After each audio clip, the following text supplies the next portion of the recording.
बिस्मिल्लाहिर्रहमानिर्रहीम। अस्सलाम वालेकुम डियर स्टूडेंट्स, उम्मीद है आप सब खैरियत से होंगे। आज हम नेक्स्ट जो टॉपिक पढ़ने जा रहे हैं इसका नाम है मोशनल ईएमएफ। मोशनल ईएमएफ होती क्या है, इसका नाम से कंसेप्ट देखेंगे, लिटरल मीनिंग देखेंगे, फार्मूला ड्राइव करेंगे, ठीक है, और कब मैक्सिमम कब मिनिमम होती है। तो फर्स्ट ऑफ ऑल हम चलते हैं चैप्टर नंबर 12 पे। चैप्टर नंबर 12 में हमने पढ़ा था इलेक्ट्रोमोटिव फोर्स। इसी इलेक्ट्रोमोटिव फोर्स को हम कहते हैं ईएमएफ। ईएमएफ इलेक्ट्रोमोटिव फोर्स क्या कहा था? Energy supplied to charge by battery. Battery जो चार्ज को एनर्जी देती है इसको ईएमएफ कहा था, यानी ये वोल्टेज ही है। ठीक है, इधर आसान अल्फाज में इजी करने के लिए मैं इसको वोल्टेज कह देता हूँ। ठीक है, तो यहाँ पे अब मैंने उसी को लिखा हुआ है, इलेक्ट्रोमोटिव फोर्स है और इस साथ लिखा हुआ है मोशनल। मोशनल का मतलब है कि मोशन होगी, तो यहाँ पे जो ईएमएफ प्रोड्यूस होगी वो किसकी वजह से होगी? मोशन की वजह से होगी, जिसकी वजह से हम इसका नाम रख देंगे मोशनल ईएमएफ, क्योंकि मोशन की वजह से हो रही है। इसको मैं एक डायग्राम से समझाता हूँ। यहाँ पे लेट कर लें ये टू मेटल रेल्स हैं और इसके ऊपर हमने कंडक्टर प्लेस की हुई है और यहाँ पे मैं मैग्नेटिक फील्ड लेट कर लेता हूँ इनटू द पेपर। और आप जानते हैं magnetic field into the paper को हम क्रॉस लाइन से शो करते हैं। ठीक है, तो यहाँ पे मैंने क्रॉस लाइंस बना दी और ये क्रॉस लाइंस बता रही है magnetic field into the paper है। अब बच्चों देखें, magnetic field into the paper का मतलब ये है कि अगर ये मैं लेफ्ट कर लूँ, मार्कर मैग्नेटिक फील्ड है, तो मैग्नेटिक फील्ड किधर है? इनवर्ड होंगी। ठीक है, इनवर्ड मूव कर रही होंगी।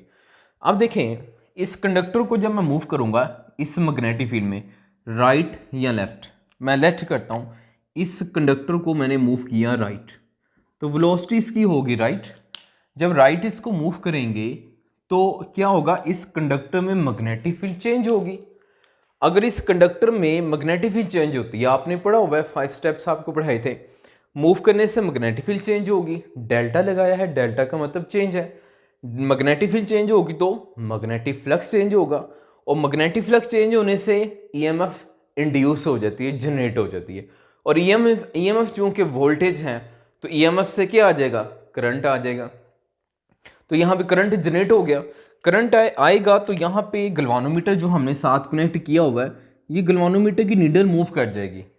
ठीक है, गलवानोमीटर की नीडल मूव की तो इसका मतलब है करंट जनरेट हो चुका है।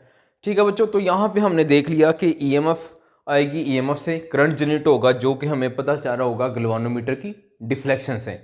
नीडल मूव करेगी यानी डिफ्लेक्ट करेगी, तो हम कहेंगे यहाँ पे ईएमएफ यानी करंट इंड्यूस हो चुका है। अब देखें यहाँ पे ये मैंने पॉइंट्स बता दिया। अब हम इसको चलते हैं, देखते हैं इस कंडक्टर के अंदर। एक्चुअली चूंकि ये कंडक्टर है, मेटल है, तो इसके अंदर इलेक्ट्रॉन्स होते हैं, लेकिन हम bye convention positive charge suppose करते हैं। तो सपोज करते हैं इस कंडक्टर के अंदर पॉजिटिव चार्ज है। आप जानते हैं एक्चुअली इसके अंदर इलेक्ट्रॉन्स हैं, यानी नेगेटिव चार्ज है जो मूव करेंगे, लेकिन हम कन्वेंशन रवायत के मुताबिक क्या सपोज करते हैं? पॉजिटिव चार्ज सपोज करते हैं। तो बच्चों यहाँ पे मैं लेफ्ट कर लेता हूँ, ये पॉजिटिव चार्ज है। ठीक है, और इसको मैंने रेड कलर से ड्रा कर दिया। अब इस चार्ज को यानी कंडक्टर को मूव करेंगे तो साथ कंडक्टर मूव करती है राइट, तो चार्ज भी इस कंडक्टर के अंदर है। अगर कंडक्टर राइट मूव करती है तो चार्ज भी राइट मूव करेगा। तो अब यहाँ पे राइट हैंड रूल यूज करते हैं, और पाम राइट हैंड रूल आप जानते हैं। According to palm right hand rule हम थंब जो ड्रा करते हैं, थंब हमें बताता है वेलोसिटी की डायरेक्शन, और जो हम फिंगर्स ड्रा करते हैं, फिंगर्स हमें बताती हैं मैग्नेटिक फील्ड की डायरेक्शन को। बी से लिखते हैं मैग्नेटिक फील्ड को, और थंब हमें वेलोसिटी की डायरेक्शन में यहाँ बताएगा। और ये जो पाम आ रहा होता है, पाम यहाँ पे फोर्स की डायरेक्शन को बताएगा। अब देखें, कंडक्टर राइट मूव कर गया तो इसके अंदर जो चार्ज है वो भी राइट ही मूव करेगा। तो आप जरा देखिएगा, मैं इधर लगाता हूँ राइट हैंड रूल, तो थंब किसकी डायरेक्शन में आ जाएगा? वेलोसिटी की डायरेक्शन में। और मैग्नेटिक फील्ड किधर है? Cross mean into the paper है, तो फिंगर्स को इनटू द पेपर कर दिया। और मैग्नेटिक फोर्स किस तरफ लगेगी? अपवर्ड लगेगी, क्योंकि पाम अपवर्ड आ रहा है, तो मैग्नेटिक फोर्स किधर आ गई? अपवर्ड। इधर पाम मैग्नेटिक फोर्स को बताएगा। तो यहाँ पे मैं ये ड्रा कर लेता हूँ, ये जो ऊपर की तरफ मैंने एरो हेड ड्रा किया, ये मैग्नेटिक फोर्स है। और मैग्नेटिक फोर्स को इधर एफ बी से लिख दिया। एफ बी मैग्नेटिक फोर्स का सिंबल होता है, ठीक है। तो ये जो चार्ज इधर था एक, ये फोर्स लगी तो ऊपर आ गया, ठीक है, ये इधर आ जाएगा चार्ज। आप देखें फिर एक तो चार्ज नहीं है इसमें तो बहुत सारे पॉजिटिव चार्ज होंगे, जिसको हमने सपोज किया हुआ इलेक्ट्रॉन्स होते हैं, लेकिन सपोज क्या किया हुआ है, हमने कहा हुआ इसमें पॉजिटिव चार्ज हैं। अच्छा देखें बच्चों, यहाँ पे ये जो पॉजिटिव चार्ज है मूव करेगा, ऊपर आएगा, ऊपर आने के बाद इधर को ये मूव करेगा, ये इस तरह पॉजिटिव चार्ज मूव कर रहे हैं। और चार्जेस की मोशन क्या होती है, करंट होता है, इलेक्ट्रिक करंट कहलाता है। अब ये जो चार्जेस मूव करेंगे ना, इस सीक्वेंस कंटिन्यूसली चार्ज मूव करेंगे, तो इस दौरान एक्चुअली होगा क्या, इसको थोड़ा सा स्लो मोशन देखते हैं। अगर हम देखें ना तो इस तरह ये चार्ज मूव कर रहा होगा, करंट आ जाएगा, चार्जेस की मोशन करंट है, इस तरह मूव कर रहे हैं। लेकिन अगर मैं इसको स्लो मोशन में देखूं तो क्या होगा कि हमने कंडक्टर को राइट मूव किया, तो according to right hand rule force कहाँ लगी, ऊपर की तरफ, तो चार्ज ऊपर आ गया। यहाँ पे रुक जाते हैं, यहाँ पे स्टॉप कर देते हैं कि चार्ज सपोज इधर रुक गया, ठीक है। आपको पता है ये मूव कर रहा है, तो मैंने इसको स्लो मोशन में देखना तो चार्ज इधर आके टॉप एंड पे रुक गया। इसी तरह एक और चार्ज होगा, उस पर भी फोर्स लगेगी, तो उस पर भी फोर्स लगी, ये दूसरा चार्ज भी ऊपर आ गया, क्योंकि राइट हैंड रूल के मुताबिक दूसरे चार्ज पे भी फोर्स लगी, वो भी ऊपर आ गया। अब लेट कर लें टू फोर्सेस लगी, अब तीसरा चार्ज ऊपर आ रहा है, ठीक है। तीसरा चार्ज जब ऊपर आएगा इस पर भी फोर्स लगेगी, लेकिन अब क्या है, टू चार्जेस ऑलरेडी ऊपर हैं, वो कौन से हैं, पॉजिटिव चार्ज हैं। ये क्या करेंगे, नीचे की तरफ फोर्स लगाएंगे, ये पॉजिटिव है, और नीचे से तीसरा जो चार्ज ऊपर की तरफ आ रहा है ये भी पॉजिटिव है, तो पॉजिटिव को रिपेल करेगा, रिपल्शन की फोर्स लगेगी।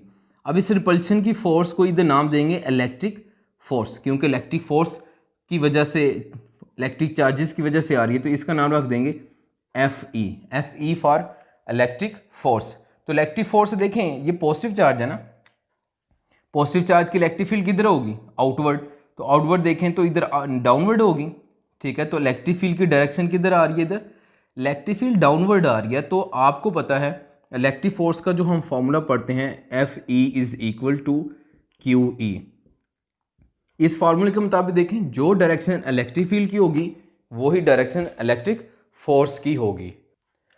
अच्छा बच्चों, यहाँ पे देखें, ये डायरेक्शन सेम है, इलेक्ट्रिक फील्ड पॉजिटिव चार्ज है ना, इधर आउटवर्ड है, इधर नीचे की तरफ इलेक्ट्रिक फील्ड, तो इलेक्ट्रिक फील्ड नीचे, तो इलेक्ट्रिक फोर्स की डायरेक्शन भी नीचे।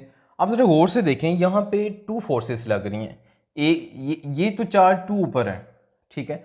जब ये चार्ज टू ऊपर होंगे तो इस दौरान क्या होगा, एक नीचे की तरफ फोर्स लग रही है तीसरे चार्ज पे, और एक मैग्नेटिक फोर्स अपवर्ड लग रही है। ये दोनों फोर्सेज जो लग रही है, इसको मैंने इधर अगेन डायग्राम में ड्रा किया हुआ है। ये अपवर्ड फोर्स लग रही है मैग्नेटिक फोर्स, और डाउनवर्ड फोर्स लग रही है इलेक्ट्रिक फोर्स। ये दोनों इक्वल भी होंगी और ऑपोजिट भी होंगी, तो ये क्या करेंगी, कैंसिल करेंगी, इक्वल है ऑपोजिट है, कैंसिल करेंगी। जब कैंसिल करेंगे तो ये जो चार्ज है ये कांस्टेंट वेलोसिटी से मूव करेगा, और ये जो टू चार्जेस हैं ये भी क्या करेंगे, कांस्टेंट वेलोसिटी से मूवमेंट करना शुरू कर देंगे। तो ये हमने थोड़ा सा इसको स्लो मोशन में देखा, जब ये मूव कर रहे थे तो इसको थोड़ा सा स्लो मोशन देखा, चार्ज ऊपर आता है, ऑफ कोर्स इसने आगे जाना है, तो इधर जब आया तो क्या करेगा, नीचे की तरफ फोर्स लगा रहा होगा तीसरे चार्ज पे। ये दो चार्ज हैं, ये नीचे आने वाले तीसरे पे फोर्स लगा रहे हैं, तो ऑपोजिट इक्वल फोर्स कैंसिल करेंगे तो कांस्टेंट वेलोसिटी से मूव करेगा, और कांस्टेंट वेलोसिटी से मूव करना ही क्या कहलाता है, इक्विलिब्रियम कहलाता है। ये हमने फर्स्ट ईयर में पढ़ा हुआ है, कांस्टेंट वेलोसिटी से मूव करेगा, जब फोर्सेस कैंसिल करेंगे कांस्टेंट वेलोसिटी हो जाएगी तो क्या हो जाएगा, मतलब ये इक्विलिब्रियम में आ जाएगा और ये मूव करना शुरू कर देगा। अब जरा देखें यहाँ पे हम क्या कह रहे हैं, ईएमएफ की डेफिनेशन तो हमने कर ली, क्या, EMF produce due to motion of conductor in magnetic field. अगर ईएमएफ प्रोड्यूस हो मोशन की वजह से तो उसको क्या कहते हैं, मोशनल ईएमएफ कहते हैं, ठीक है। तो ये मैंने डेफिनेशन लिख दी, EMF produce due to motion of conductor in magnetic field. अब इसमें डायग्राम बनाई, अब इसमें हमारे पास ये इक्वेशन आ रही है, क्या, इलेक्ट्रिक फोर्स और मैग्नेटिक फोर्स क्या है, इक्वल है। यहाँ पे इलेक्ट्रिक और मैग्नेटिक फोर्स का हमें फॉर्मूला चाहिए। मैग्नेटिक फोर्स का फॉर्मूला ये हमने पढ़ा था 14 चैप्टर के शुरू में। 14 चैप्टर में मैग्नेटिक फोर्स का फॉर्मूला क्या था, F is equal to Q V B sine theta, और मैग्नेटिक फोर्स को हम सिंबॉलिकली एफ बी से लिख लेते हैं, एफ बी मैग्नेटिक फोर्स का सिंबल रख लेते हैं, ठीक है। तो सब्स में बी लिख दिया। अब देखें ये जो एंगल आ रहा है थीटा, ये 90 डिग्री है, ठीक है, यानी ये किसके दरमियान एंगल 90 है, वेलोसिटी और मैग्नेटिक फील्ड के दरमियान। और आप देख लें इधर 90 डिग्री ही है, कैसे पता चला, ये अगर इनटू द पेपर ये मैग्नेटिक फील्ड है मार्कर, ये वाला मार्कर इनटू द पेपर है, इनवर्ड है, मैग्नेटिक फील्ड है, और वेलोसिटी किस तरफ है, राइट है, तो दोनों के दरमियान एंगल देखें कितना आ रहा है, 90 डिग्री एंगल आ रहा है। तो यहाँ पे हम कितना एंगल पुट कर देंगे, 90 डिग्री पुट कर देंगे। साइन 90 डिग्री पुट किया तो साइन 91 होता है, मल्टीप्लाई किया तो ये फॉर्मूला आ गया मैग्नेटिक फोर्स का, इसको हमने इक्वेशन 1 का नाम दे दिया। ठीक है, और इलेक्ट्रिक फोर्स का फॉर्मूला लिखते हैं। इलेक्ट्रिक फोर्स का फॉर्मूला क्या होता है, F E is equal to Q E. E for electric field है और इलेक्ट्रिक फील्ड को यहाँ पे ई नॉट से लिखा हुआ है। ठीक है, यहाँ पे इलेक्ट्रिक फील्ड का सिंबल ई नॉट रखा हुआ है। अब हमने अभी कहा कि इलेक्ट्रिक फोर्स मैग्नेटिक फोर्स के इक्वल आएगी। ठीक है, अभी इधर कर रहे हैं, इक्वल हो जाएगी खुद ही। जब ये इक्वल हो जाएगी तो क्या होगा, पहले इक्वल नहीं होगी, पहले की सिर्फ कौन सी फोर्सेस लग रही थी, राइट हैंड रूल से देखा, एक चार्ज ऊपर आया फिर दूसरा आया, फिर दोनों, सपोज सिर्फ 2 आए तो दोनों चार्जेस ने नीचे फोर्स लगाई, तो नीचे जो फोर्स लगाई इलेक्ट्रिक फोर्स, और वो इलेक्ट्रिक फोर्स किसके इक्वल हो जाएगी, मैग्नेटिक फोर्स की इक्वल हो जाएगी। दोनों इक्वल है, ऑपोजिट है, कैंसिल करेंगी तो उसके बाद कांस्टेंट वेलोसिटी से चार्ज मूव करेगा, कांस्टेंट वेलोसिटी से मूव करे तो इसी को हम क्या कहते हैं, इक्विलिब्रियम में आ गया चार्ज। अब चार्ज मूव करेगा कांस्टेंट वेलोसिटी से। अब वैल्यूज को हम पुट करते हैं। अब देखें, ये मैंने यहाँ पे ये फॉर्मूला लिखा हुआ है, electric force is equal to magnetic force. Electric force magnetic force के इक्वल होगी। इलेक्ट्रिक फोर्स का फॉर्मूला लिखा, मैग्नेटिक फोर्स का फॉर्मूला लिखा, ये चार्ज से कैंसिल हो जाएगा तो यहाँ पे ई नॉट आ जाएगा, इसको क्वेश्चन नंबर 3 का नाम दे दिया। ठीक है, एक और फॉर्मूला हमने पढ़ा था, ये जो मैंने लिखा हुआ है, electric field is equal to minus delta V over delta R. इस फॉर्मूले को कहते हैं electric field as potential gradient. ये पोटेंशियल ग्रेडियंट में पढ़ा था, और यहाँ पे इलेक्ट्रिक फील्ड को ई नॉट से लिख दिया, नेगेटिव को रिमूव कर दिया, नेगेटिव को ख़त्म कर दिया क्योंकि ये मैग्नीट्यूड की बात कर रहे हैं। डेल्टा वी वैसे ही है, डेल्टा आर की जगह एल लिख दिया। एल क्या है, लेंथ ऑफ कंडक्टर। ठीक है, इधर डेल्टा आर की जगह कैपिटल एल लिख दिया। अब इसको नाम रख दिया, ये इक्वेशन नंबर 4 है। अब ऐसा करते हैं, इक्वेशन 3 और 4 को कंपेयर करते हैं, क्योंकि इन दोनों की एक साइड सेम है। देखें क्या एक साइड सेम आ रही है, इक्वेशन 3 की भी लेफ्ट साइड ई नॉट है और इक्वेशन 4 की भी लेफ्ट साइड ई नॉट है, तो एक साइड सेम है तो दूसरी साइड भी इक्वल होंगी। तो अब इनको कंपेयर करते हैं। तो कंपेयर करेंगे तो हमारे पास एक और फार्मूला आ जाएगा जिसको हम कहेंगे मोशनल ईएमएफ। तो देखें, इधर मैं लिख लेता हूं कि कंपेयर इक्वेशन 3 एंड 4। हम कंपेयर कर रहे हैं इक्वेशन 3 एंड 4 को, इन दोनों को कंपेयर करते हैं तो यहां पे आ जाएगा वी बी, इधर मैं लिख लेता हूं delta V divided by L is equal to V B. ठीक है, ये एक साइड सेम है तो दूसरी साइड भी इक्वल होंगी, तो हमने दूसरी साइड्स को इक्वल पुट कर दिया। ठीक है, तो अब ये जो डेल्टा एल है ये दूसरी साइड पे जाएगा तो मल्टीप्लाई होगा, तो यहाँ पे आ जाएगा डेल्टा वी और ये बन जाएगा वी बी एल। ठीक है, अब ये देखना नेगेटिव साथ वैसे ही आ रहा है, ये नेगेटिव को वैसे ही साथ लगाएंगे। ये मैग्नीट्यूड कहा था, मैग्नीट्यूड की बजाय हम इसको साथ नेगेटिव लगा रहे हैं तो नेगेटिव साथ वैसे ही आता जाएगा। ठीक है, अब देखें ये जो फॉर्मूला बन रहा है, इस फॉर्मूले में आ रहा है डेल्टा वी। ये जो डेल्टा वी है इसी को एक्चुअली हम ईएमएफ कहेंगे। ये पोटेंशियल डिफरेंस है, वोल्टेज है, इसी को हम ईएमएफ कहेंगे। और ये जो डेल्टा वी है ना, ये डेल्टा वी एक्चुअली क्या है, पोटेंशियल एट ए। ठीक है, इसको मैं कह लेता हूँ ये पॉइंट ए है और ये कह लेते हैं बी, इसको कह लेंगे potential at B minus potential at A. इन दोनों को हम माइनस कर रहे हैं तो ये क्या होगा, पोटेंशियल डिफरेंस, और इधर पोटेंशियल डिफरेंस की ही क्या है, ईएमएफ है। ठीक है, ए पे पोटेंशियल डिफरेंस, पोटेंशियल ए होगा, बी पॉइंट पे पोटेंशियल वी बी होगा।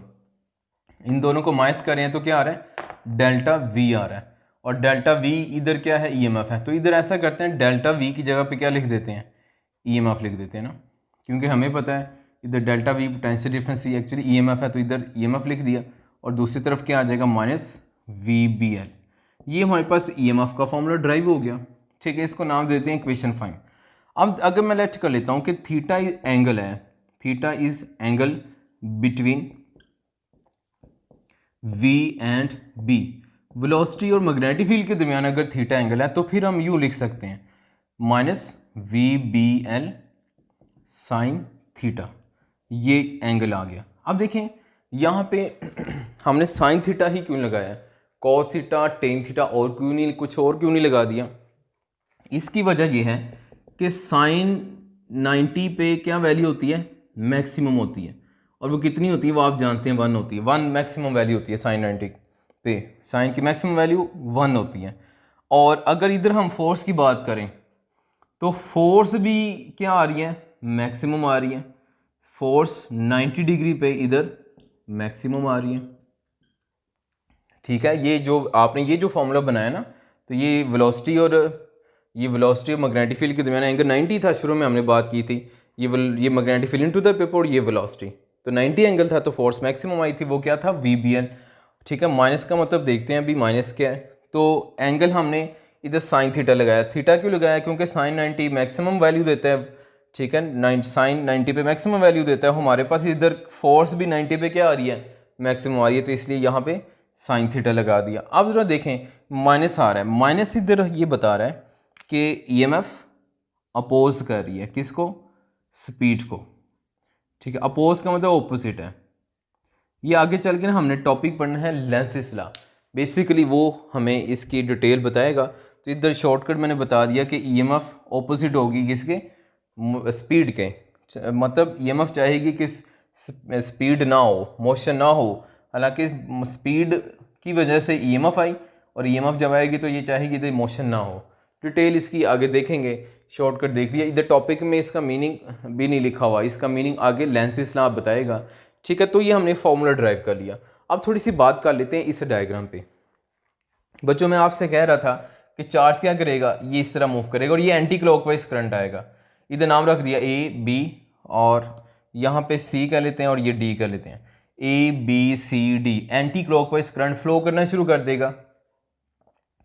और जब ये एंटी क्लॉकवाइज करंट फ्लो करेगा तो इस दौरान क्या होगा, देखिएगा कि यहाँ पे मैं कहता हूँ कोई भी चार्ज नहीं था, तो पहला चार्ज आया, फोर्स लगी ऊपर, मैग्नेटिक फोर्स लगेगी ना according to right hand rule, ऊपर आया, फिर दूसरे पे लगी, ऊपर दूसरा आ गया।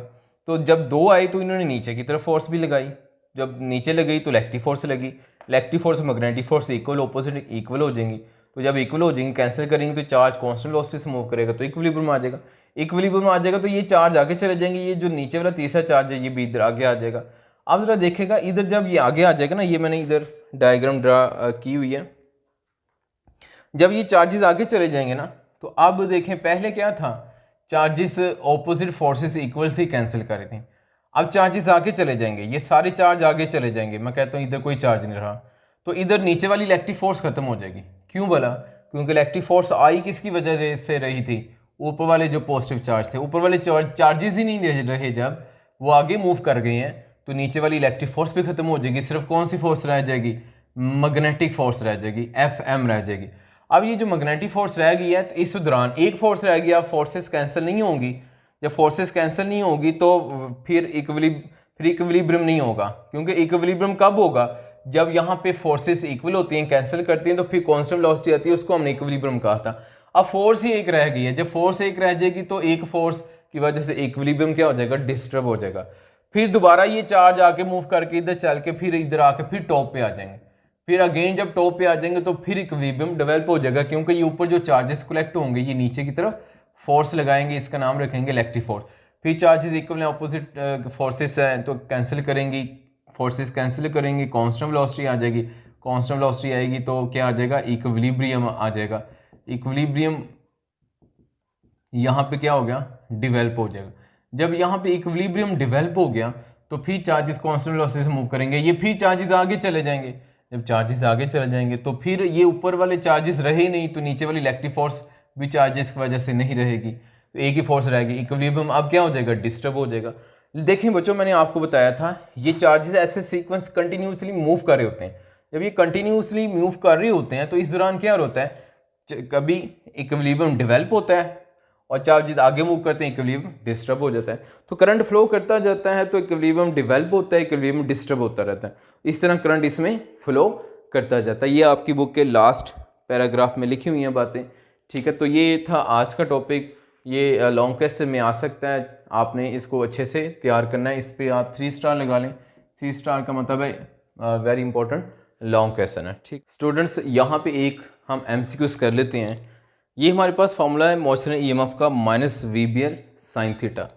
अगर आपको कह दिया जाए कि अगर बॉडी यानी कंडक्टर यहाँ पे मूव कर रही है 1 मीटर पर सेकंड की स्पीड से और परपेंडिकुलर टू मैग्नेटिक फील्ड है, ठीक है, वेलोसिटी मैग्नेटिक फील्ड के परपेंडिकुलर है और कितनी स्पीड से मूव कर रही है 1 मीटर पर सेकंड से, और यहाँ पे लेंथ इसकी लेट कर लेते हैं 0 या इसको भी कह लेते हैं 1 मीटर पर सेकंड है, ठीक है। क्या कहा, conductor move perpendicular to magnetic field with speed 1 metre per second and the length of conductor is 1 metre per second, the EMF induces. तो बताएं अब ईएमएफ कितनी इंड्यूस्ड होगी। अब देखिए उसने परपेंडिकुलर कहा तो परपेंडिकुलर से आपको पता चल गया एंगल कितना है, वेलोसिटी और मैग्नेटिक फील्ड के दरमियान एंगल कितना 90 हो गया। तो यहाँ पे हम 90 लगाएंगे, ठीक है, एंगल का हमें परपेंडिकुलर से पता चल गया। अगर आप पुट करें तो माइनस वैसे रहेगा V1 है, ठीक है, और मैग्नेटिक फील्ड भी हम लेट कर लेते हैं, यहाँ पे जो दी हुई है वो कितनी है 1 टेस्ला है, मीन 1 दी हुई है। अब यहाँ पे वैल्यूज लगाते हैं, माइनस वैसे आ गया, V1 आ गया और मैग्नेटिक फील्ड की जगह 1 आ गया, लेंथ 1 आ गई और एंगल कितना लगा दिया 90 डिग्री लगा दी। अब देखें सारा कुछ ही 1 आ जाना है, ठीक है, तो ये -1 आ जाएगा। मल्टीप्लाई करें तो माइनस को रिमूव कर दें तो मैग्नीट्यूड आ जाएगी, तो ये 1 ईएमएफ आ जाएगी।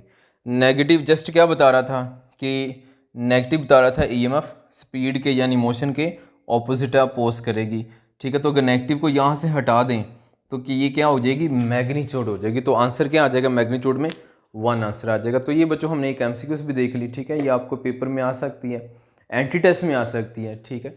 तो एंटी टेस्ट के पॉइंट ऑफ व्यू से भी ये इंपॉर्टेंट है, ये जो भी मैंने आपको MCQs करवाई। तो अब मिलते हैं नेक्स्ट लेक्चर में, इजाज़त दें, अल्लाह।